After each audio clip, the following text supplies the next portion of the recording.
49 అంటే సంతానం, 49 అంటే సంతోషం. హాయ్.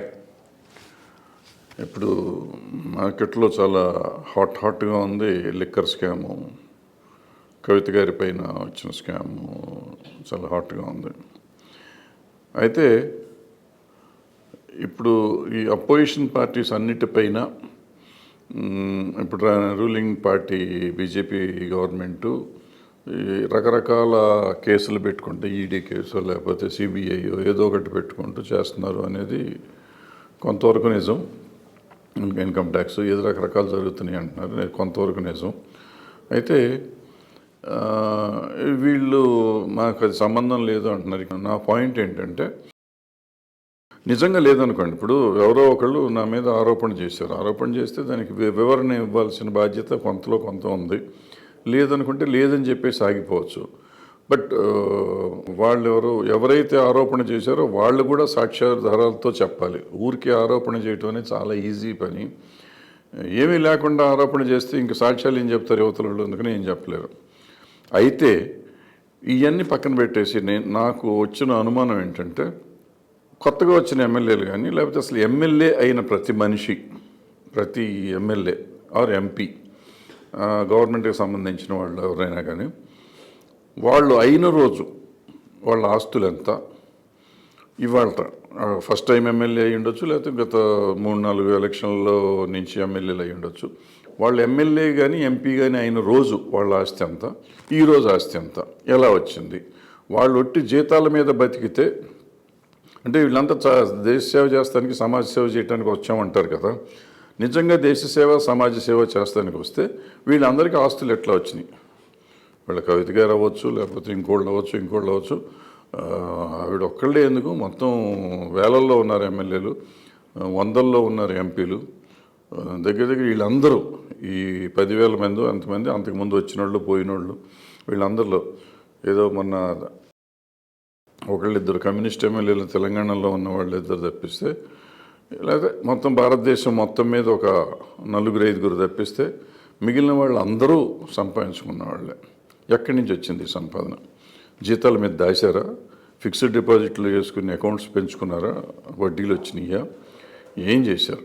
ఎట్లా వస్తాయి డబ్బులు అనేది తేలిస్తే అప్పుడు ఈ పార్టీ ఆ పార్టీ లేదు, అన్ని పార్టీలు వాళ్ళ సంగతి తేల్చేస్తే ఒక క్లారిటీ ఉంటుంది, క్లీన్గా ఉంటుందిగా. ఈ స్కామ్ ఒక్కటే పెట్టుకోవాలి. ఎందుకు ఇప్పుడు ఊరికే అపోజిషన్ పార్టీల వాళ్ళ వరకే మాట్లాడుతున్నారు. నిజమే, మరి ఇంకెక్కడ స్కాములు లేవా? బీజేపీ రూల్ చేస్తున్న చోట ఎక్కడ స్కాములు లేవా అని కూడా ప్రశ్నిస్తున్నారు. అది కూడా జెన్యూన్ డౌటే.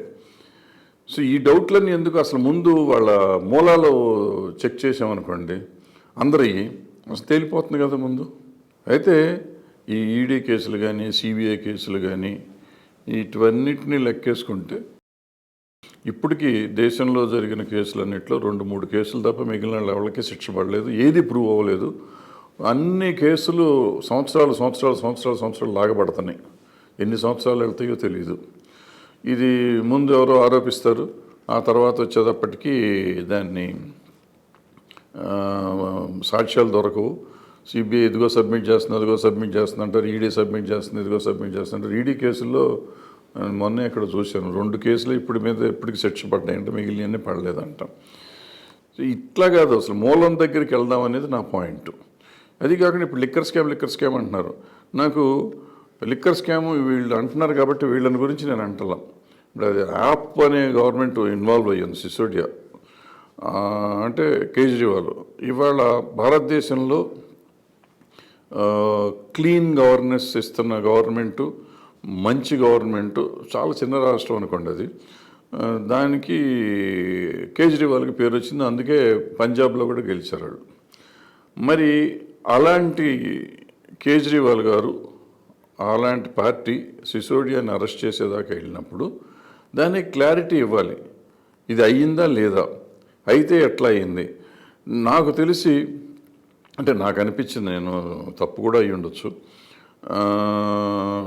వాళ్ళు తెలిసి ఇప్పుడు వీళ్ళు చెప్తున్నట్టు రూపాయి వచ్చే గవర్నమెంట్కి వచ్చే డబ్బును పోగొట్టి ₹1 పావలా చేస్తారంటే నేను నమ్మను. అది ఏదో ఉంది అక్కడ, ఏదో అండర్ కరెంట్ ఏదో ఉంది.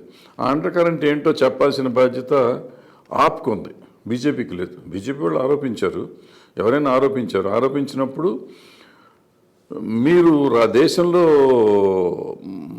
ఆదర్శప్రాయమైన ప్రభుత్వంగా చలామణి అవుతున్న మీరు, చలామణి కాదు నిజంగా ఆదర్శప్రాయంగానే ఉన్నారు. బట్ ఈ ఇష్యూ ఒకటే మీకు మచ్చ అయింది.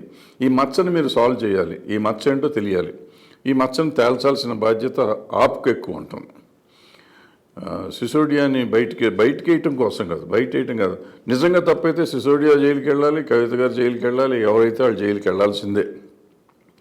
అండ్ ఈ ఇష్యూతో ఆప్కి కూడా చాలా పెద్ద దెబ్బ అవుతుంది, బీఆర్ఎస్కి ఇక్కడ దెబ్బ అవుతుంది. అండ్ నేనేమనుకుంటానంటే బీఆర్ఎస్ కానీ ఆప్ కానీ ఒకవేళ నిజంగా జరిగి ఉంటే, అంటే వాళ్ళ నోటీసులో ఇక్కడ కేసీఆర్ గారి నోటీసు కానీ అక్కడ కేజ్రీవాల్ గారి నోటీసులో కానీ లేకుండా ఈ స్కాములు జరిగి ఉంటే వాళ్ళందరినీ అరెస్ట్ అవడానికి వీళ్ళు సహకరించాలి, వాళ్ళు నిజం చెప్తానికి సహకరించాలి ప్రభుత్వానికి. ఎందుకంటే ప్రభుత్వం అంటే మనమే కదా. మీరే చెప్పారు, కేసీఆర్ గారు చెప్పారు, ఎవరినైనా కానీ నేను వదిలిపెట్టను, అరెస్ట్ చేయించేస్తాను, నా పిల్లలైనా సరే వదలనని చెప్పారు. నిజంగా మీ పిల్లలైనా వదిలిపెట్టకూడదు. మీరు అటువంటిది ఇప్పుడు కేసులకి ఎందుకు చేస్తున్నారు, రోజు సమాలోచనలు ఎందుకు పెడుతున్నారు, ఈ మీటింగ్ ఎందుకు పెట్టారు, నిరసనలు ఎందుకు తెలియజేశారు మీ వాళ్ళు, ఇవన్నీ ఉండకూడదు. ఇప్పుడు చాలా సింపుల్ ఇష్యూ, వాళ్ళు ఈవిడ మీద ఆరోపణ చేశారు, వాళ్ళు అరెస్ట్ చేస్తామన్నారు, లేదా అరెస్ట్ చేస్తారు, ఏదో ప్రజెంట్ అవ్వమన్నారు. దానికి నిరసన తెలియజేయటం ఎందుకు, దేనికోసం నిరసన? మేము ప్రూవ్ చేసుకోవటం మన బాధ్యత. జరిగిందా జరగలేదా చెప్పేయండి, ఎలా ఉందో చెప్పండి, డీటెయిల్డ్గా చెప్తే అయిపోతుంది కదా.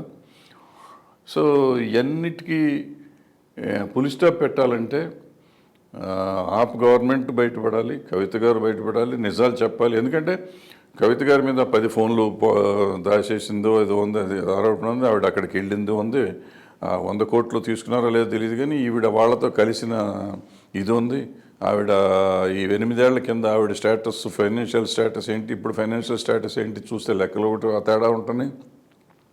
ఇవన్నీ ఉన్నాయి కాబట్టి బీఆర్ఎస్ వాళ్ళు డెఫినెట్గా క్లారిఫికేషన్ ఇవ్వాలి కవిత గారి మీద. కవిత గారు అయినా ఇవ్వాలి, లేకపోతే పార్టీ అయినా ఇవ్వాలి. అది కాకుండా ఊరికే ఎజిటేట్ చేసి లేకపోతే ఢిల్లీ వెళ్ళో ఇక్కడెళ్ళో ఉద్యమాలు చేసి మభ్యపెట్టలేం మనం. నిజం చెప్పి బయటపడగలం, నిజం చెప్పాలి. నిజం చెప్తారా చెప్పరా? సిమిలర్గా కేజ్రీవాల్ గారు కూడా నిజం చెప్పాలి, ఏం జరిగిందో చెప్పండి. అది తప్ప ఒప్ప, తప్పైతే వాళ్ళకి శిక్షించేటట్టు మీరు సహకరించండి, ఒప్పు అయితే మీరే బయటపడిపోతారు, మీ పార్టీ బయటపడిపోతుంది, దేశానికి మీలాంటి వాళ్ళు కావాలని జనం అనుకుంటారు. అది చేస్తే బాగుంటుందేమో, ఆలోచించండి. నాకు అనిపించింది, మీకు చెప్పాను. Thank you.